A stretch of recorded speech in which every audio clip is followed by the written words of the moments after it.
Sebuah apa ya? Ini kalau orang bilang hati-hati, Cai, kalau bermain di organisasi tentang bahaya narkotika. Jujur, Kang Ari, kalau saya boleh berbicara dan boleh jujur di RPTM ini, saya itu 4 tahun yang lalu saya coba sudah pernah jatuh di kegelapan itu. Saya pernah mati yang namanya narkoba, baik itu inek, sabu, dan lain sebagainya.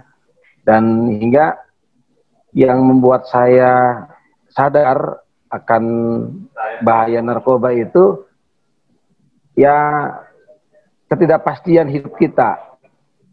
Apa-apa kita menjadi hilang. Gitu. Saya merasa bahwa masa depan yang akan datang, yang saya miliki, yang sudah saya miliki itu akan hilang. Gitu. Jadi kalau cerita masalah masuk di organisasi takut diancam, takut diteror, itu resiko seorang yang mau menjalani amanah dari organisasi itu. Jadi kalau cuma hanya ingin duduk ucang-ucang kaki di organisasi, lebih baik nggak usah.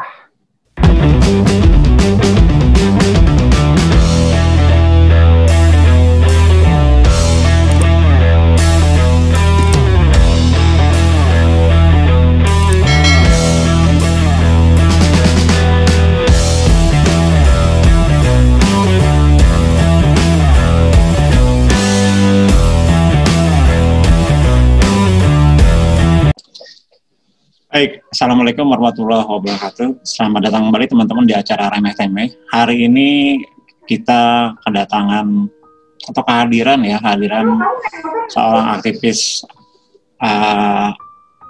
gerakan anti narkotika nasional. Dan Assalamualaikum Bang Kucai. Waalaikumsalam warahmatullahi wabarakatuh, Kang Ari. Namanya Kucai doang ya? Iya. Itu satu panggilan lah buat teman-teman yang akrab, yang selalu ada di hati. Kita bangun komunikasi dengan teman-teman itu dengan sebuah nama panggilan. Akrabnya Kucai doang. Oke, baik teman-teman, sebelum kita berdiskusi sama Bang Kucai, kita lihat dulu profil singkatnya ya. Ini Bang Kucai itu punya nama aslinya San Rodi. Beliau adalah sarjana ilmu politik. Tempat tanggal lahir di Tangerang 17 Mei 81. Alamatnya di Jalan Juanda, Kelurahan Batusari, RT 2, RW 3, Kecamatan Batu Ceper, Kota Tangerang. Moto hidupnya yang keren nih. Selalu berusaha agar selalu berguna bagi masyarakat. Pastinya Bang Kucai ini sibuk ya, karena saya berkali-kali lihat di Facebook, di Instagram tuh aktif sekali. Pertanyaan saya pertama Bang, kita relax saja ya, karena remeh temeh itu obrolan santai, tapi memang yang kita undang, yang kita hadirkan itu orang-orang yang luar biasa dan bisa menginfluence bagi masyarakat. Pertanyaan saya, apa sih yang menarik ketika kita berusaha untuk membantu masyarakat, membantu komunitas gitu, sehingga Bang Kucai itu mau gajah gijik gitu kan ngurusin masyarakat itu? Ya, kalau buat saya secara pribadi, Kang Ari, sebuah hidup saya itu menjadi berarti kalau saya selalu ada dan hadir di tengah masyarakat. Jadi kalau kita mau berbuat dengan masyarakat, ya paling tidak kita jangan merugikan mereka. Kita memberikan satu catatan sejarah untuk masyarakat. Apa sih yang kita perbuat, apa yang kita sudah berikan ke masyarakat. Nah, kalau saya aktif di berbagai organisasi, ini tentunya bukan sebuah kesibukan saya. Saya lahir itu sudah dalam masuk di organisasi, di sekolah, di perguruan tinggi dan sebagainya. Jadi tentunya buat saya, manusia yang nantinya akan menyebut kita itu jangan sampai kita sebut kejelekannya tapi kebaikannya, Kang Ari. Tapi kan kadang-kadang kalau kita menjadi mengurus masyarakat ya, kadang-kadang masyarakat itu kan ada yang ngeyel, angel gitu kan, ada yang susah diatur. Bahkan kadang-kadang tidak sedikit teman-teman yang aktif di NGO itu mendapat nyinyiran dari masyarakat juga. Itu bagaimana tanggapan Bang Kucai masalah ini? Tergantung kita bisa membawa gerbong kita, Kang Ari. Jadi semacam saya misalkan, saya besar di organisasi itu bukan berarti saya numpang nama, tapi bagaimana caranya kita membesarkan organisasi kita. Kalau bicara masalah masyarakat itu ngeyel, nyinyirin kita dan sebagainya, cuekin saja. Yang penting buat kita sudah berbuat baik sama mereka. Kita sudah berbuat yang bermanfaat bagi mereka. Kadang kan kalau kita aktif di organisasi cuma mencari sensasi dan sebagainya. Kalau buat saya ntar dulu. Dan mudah-mudahan apa yang mereka nyinyirin itu mereka akan berbalik kepada kita. Oh, ini loh orang yang benar-benar mau peduli dan mau berbuat untuk masyarakat. Bang, ini kan saya dengar juga Abang ini ketua gerakan anti narkotika nasional ya. Tapi cabang Kota Tangerang gitu kan. Itu kan kalau saya mendengar narkotika itu kan mafia, gangster gitu kan. Dan itu kan menyeramkan lah. Itu kok Abang mau sih ngurusin kayak gitu kan, itu kan resikonya kan luar biasa itu. Sebuah ini kalau orang bilang hati-hati Cai kalau bermain di organisasi tentang bahaya narkotika. Jujur Kang Ari, kalau saya boleh berbicara dan boleh jujur di RPTM ini, saya itu 4 tahun yang lalu saya coba sudah pernah jatuh di kegelapan itu. Saya pernah mati yang namanya narkoba, baik itu inek, sabu dan lain sebagainya. Dan hingga yang membuat saya sadar akan bahaya narkoba itu ya ketidakpastian hidup kita. Apa-apa kita menjadi hilang. Gitu. Saya merasa bahwa masa depan yang akan datang yang saya miliki, yang sudah saya miliki itu akan hilang. Gitu. Jadi kalau cerita masalah masuk di organisasi takut diancam, takut diteror, itu resiko seorang yang mau menjalani amanah dari organisasi itu. Jadi kalau cuma hanya ingin duduk ucang-ucang kaki di organisasi, lebih baik nggak usah. Kan begitu ya Kang Ari? Nah, apalagi kalau di narkoba itu kan kita lebih harus mendalami tentang Undang-Undang Nomor 35 Tahun 2009 terkait narkotika. Ini semua hal ini sudah kena dalam bahaya narkoba.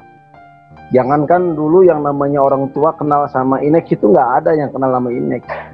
Kenal sama yang namanya nipam itu nggak ada kenal sama nipam. Sekarang anak SD itu udah kenal yang namanya obat-obatan terlarang. Gitu. Jadi ya kalau misalkan di kampung itu ada 1000 orang yang hidup, yang notabene memikirkan dirinya sendiri, paling tidak kan ada 1 sampai 5 orang yang mau memikirkan masa depan anak bangsa. Begitu Kang Ari.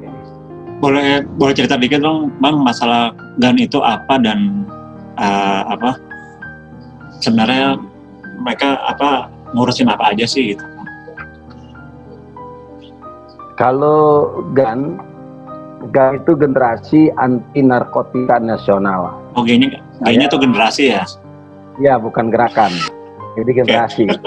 Jadi generasi anti narkotika nasional. Jadi kita harus jadi generasi, gitu. Jadi generasi yang anti terhadap narkoba. Kita tahu bahaya narkoba itu seperti apa, gitu Kang Ari. Jadi jangan sampai nanti kita duduk di generasi anti narkotika nasional, di dalamnya malah ada yang coba-coba narkoba. Nah ini yang paling bahaya. Tapi ya alhamdulillah selama ini hampir 3 tahun jalan kan solid dan tidak ada yang coba-coba tentang narkoba.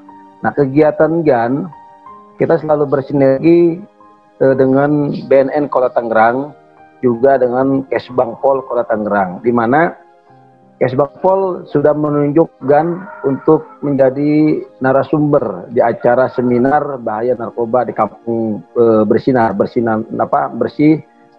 narkoba, yang kemarin kita sudah lakukan bersama Kesbang Pol di beberapa titik di seluruh wilayah di Kota Tangerang. Nah, ini kita mencoba kepada seluruh masyarakat mengingatkan kembali bahwa narkoba itu sangat berbahaya untuk kita. Ada kasus yang mungkin kita sangat miris sekali, yang ini perlu dibantu atau tidak. Setahun yang lalu,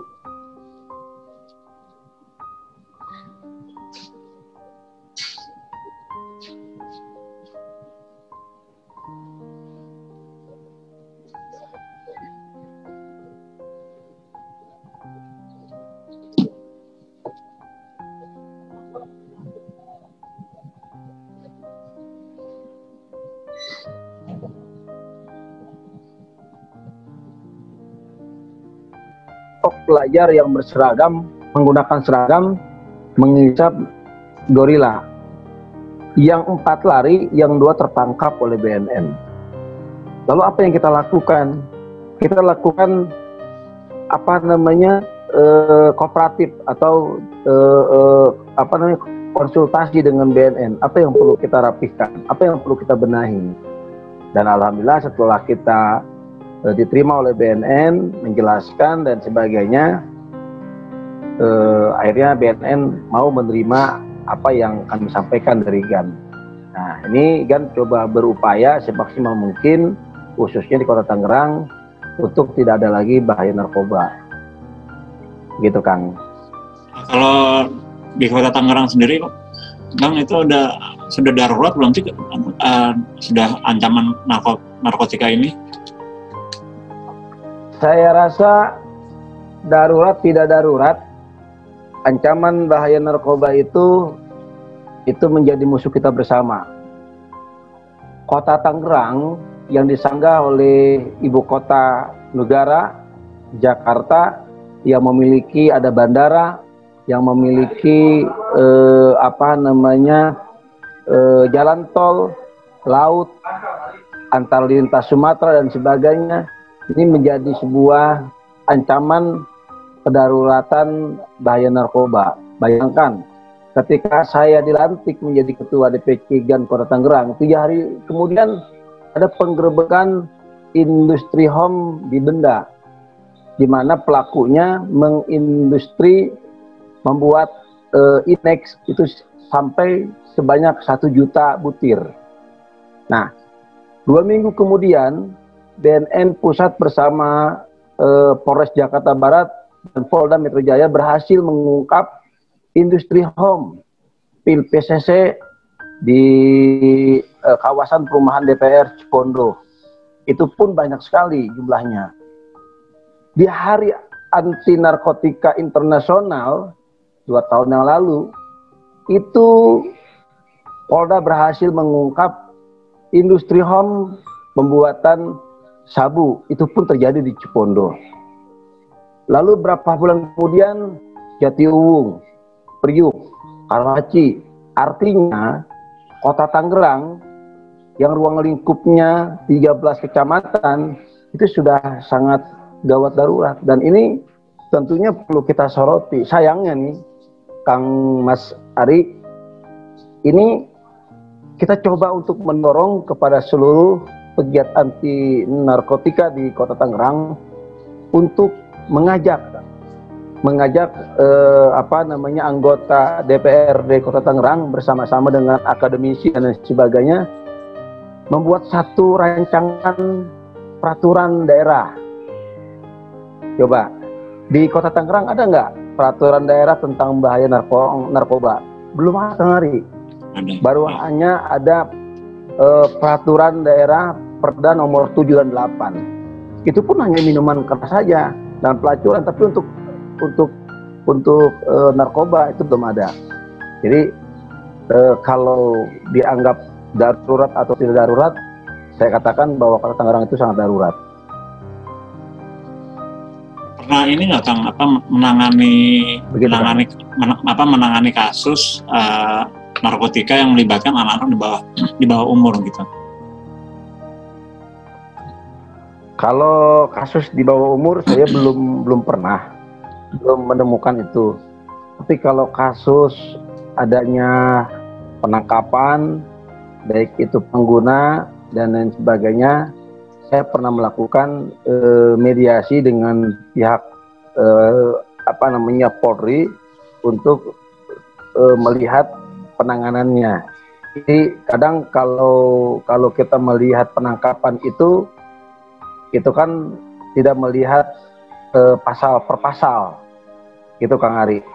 Jadi kalau memang kita mau jeli permasalahan hukum di kita terkait Undang-Undang 35 tahun 2009, itu kan harus dilihat kalau pemakai itu menurut kami itu adalah korban. Lain dengan bandar, lain sama pengedar.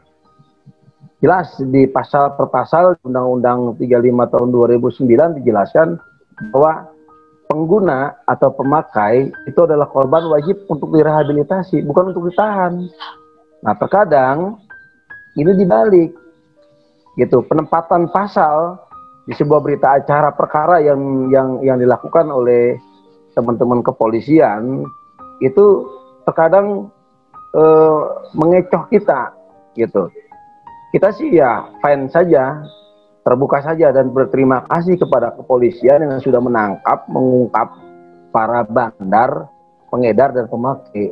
Cuman kita sekali lagi ini mendorong agar apa yang dilakukan oleh kepolisian ini mesti harus melihat dulu, gitu, permasalahan di bawahnya seperti apa. Kalau memang dia pengguna atau pemakai, paling tidak mereka itu harus direhabilitasi. Dan untuk pemakai di bawah umur sampai detik ini saya belum mendapatkan, gitu Kang Ari. Kalau di Tangerang itu sudah ada pusat rehabilitasi belum Kang? Nah, kalau untuk di Tangerang, di Kota Tangerang khususnya di Kota Tangerang itu pusat rehabilitasinya belum. Kan yang kita tahu pusat rehabilitasi itu ketika mereka mau mengobati dirinya untuk direhabilitasi itu paling tidak Lido sama di Depok yang milik BNN Pusat. Nah, ini kalau kita sudah punya peraturan daerah tentang bahaya narkoba, Kang Ari, ini yang kita coba untuk dorong, yang mudah-mudahan apa yang kita kaji bersama teman-teman pegiat anti narkotika untuk kita bawa ke dewan ini untuk segera dibuat rancangan peraturan daerah yang nantinya di dalamnya pun kita memiliki rumah rehabilitasi sendiri, begitu Kang. Jadi kalau memang ada yang terkena, ada yang mau mengobati dan sebagainya, kita nggak usah jauh-jauh ke Lido, kita nggak usah jauh-jauh ke Depok, dan kita juga nggak mengeluarkan biaya, gitu. Dengan harapan besar, kita memiliki rumah rehabilitasi itu, kita membantu para pengguna yang terjebak dalam bahaya narkoba, para korban, agar bisa diobati. Karena kalau narkoba tidak diobati, kita nggak tahu masa depan anak bangsa ke depannya seperti apa. Oke Bang, ini pertanyaan terakhir. Mungkin bagaimana kita dalam cara kita untuk membentengi diri agar kita tidak, ini terutama buat anak-anak, teman-teman pemuda dan teman-teman mahasiswa, agar kita tidak terjerumus ke dalam dunia hitam tersebut. Gitu. Ya. Kalau kita upayakan sama teman-teman pegiat, ini bukan hanya berbicara masalah GAN saja, tapi di Kota Tangerang itu kan banyak pegiat-pegiat anti narkotika yang juga aktif di dalamnya, seperti ada GMDM, ada Gian, ada LAN, ada Geram, ada Granat dan sebagainya. itu kita mencoba untuk memberikan edukasi gitu. Edukasi kepada para pemuda, apa sih yang bisa bikin mereka itu bikin kegiatan yang positif gitu. Nah, ini tentunya kita akan bekerja sama dengan pemerintah juga. Kita kan nggak bisa menopang diri, gue bisa loh, nggak bisa. Jadi kita harus minta bantuan juga pemerintah agar dibukakan ruang edukasi untuk pegiat anti narkotika, menggarap satu permasalahan yang mengajak para pemuda untuk lebih aktif gitu. Contohnya misalkan kita ingin ada latihan sablon.